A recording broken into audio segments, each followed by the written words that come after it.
ഒരു വശത്ത് തെളിനീരൊഴുകുന്ന മീനച്ചിലാറും മറുവശത്ത് പാലാ ഏറ്റുമാനൂർ ഹൈവേയും. ഈ പാതയിലൂടെ സഞ്ചരിക്കുന്നവർക്ക് മുത്തോലി പഞ്ചായത്തിലെ ഇന്ത്യ റബ്ബർ ഫാക്ടറിക്ക് സമീപം അപൂർവമായ പ്രകൃതി ഭംഗി ആസ്വദിക്കാം. ഒരു കാലത്ത് മാലിന്യങ്ങൾ തള്ളുന്ന സ്ഥലമായിരുന്ന റോഡിന്റെ ഇരുവശങ്ങളും ഇന്ന് പൂന്തോട്ടമായി മാറിക്കഴിഞ്ഞു. നിരയായി വിരിഞ്ഞു നിൽക്കുന്ന മഞ്ഞക്കൊള്ളാമിപ്പൂക്കളും വിവിധ രൂപങ്ങളിൽ വെട്ടി നിർത്തിയ അലങ്കാര ചെടികളും പച്ച പുൽത്തടികളും ചേർന്ന് പ്രദേശത്തെ ഒരു ഉദ്യാനമാക്കി മാറ്റിയിരിക്കുന്നു. പാലാ റബ്ബർ മാർക്കറ്റിംഗ് സൊസൈറ്റിയുടെ ബ്ലോക്ക് റബ്ബർ ഫാക്ടറിക്ക് സമീപമുള്ള ഈ പ്രദേശം സൗന്ദര്യവൽക്കരണം എന്ന ആശയം മുന്നോട്ട് വെച്ചത് സൊസൈറ്റിയുടെ മുൻ പ്രസിഡന്റും സെന്റ് തോമസ് കോളേജിലെ ഇംഗ്ലീഷ് പ്രൊഫസറുമായിരുന്ന പരേതനായ KK എബ്രാഹിമാണ്. ഫാക്ടറികളുമായി ബന്ധപ്പെട്ട മലിനീകരണ ആശങ്കകൾക്ക് പരിഹാരമെന്ന നിലയിലും വഴിയാത്രക്കാർ മാലിന്യം തള്ളുന്നത് തടയുന്നതിനുമായിട്ടാണ് റോഡരികിൽ ഹരിതാഭമാക്കുവാൻ സൊസൈറ്റി തീരുമാനിച്ചത്. ഇതിനായി പ്രത്യേക ജീവനക്കാരെ ചുമതലപ്പെടുത്തുകയും കോളാമ്പിച്ചെടികൾ നട്ടുപിടിപ്പിക്കുകയും ചെയ്തു. വലിയ പരിചരണമൊന്നും ആവശ്യമില്ലാത്ത കോളാമ്പിച്ചെടികൾ വർഷം മുഴുവൻ ആകർഷകമായ പൂക്കൾ നൽകി. ആദ്യകാലത്ത് സാമൂഹ്യ വിരുദ്ധരുടെ നശീകരണ പ്രവർത്തനങ്ങൾ വെല്ലുവിളിയായിരുന്നെങ്കിലും സൊസൈറ്റി പിന്മാറിയില്ല. വീണ്ടും ചെടികൾ നട്ടുപിടിപ്പിച്ചു. പിന്നീട് പ്രദേശവാസികളും ഈ സംരംഭത്തിന്റെ ഭാഗമാവുകയായിരുന്നു. ഇന്ന് റോഡരികിലെ പൂന്തോട്ടത്തിന്റെ പരിപാലനത്തിന് മുഴുവൻ സമയ തോട്ടക്കാരനെയും പ്രത്യേക ഉപകരണങ്ങൾ സൊസൈറ്റി ഏർപ്പെടുത്തിയിട്ടുണ്ട്.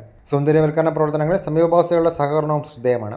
ഈ മനോഹര കാഴ്ചയുടെ പിന്നിൽ ഒരു പതിറ്റാണ്ടിലേറെയായി ആത്മാർത്ഥമായി പ്രവർത്തിക്കുന്ന സൊസൈറ്റി ജീവനക്കാരനായ ജോസഫും രാജപ്പനുമുണ്ട്. മുത്തോലി റോഡിനെ ഹരിതസുന്ദരമാക്കി മാറ്റിയ ഇവർക്ക് നാട്ടുകാരുടെയും യാത്രക്കാരുടെയും വക ഒരു വലിയ സല്യൂട്ട്. News bureau, Pala.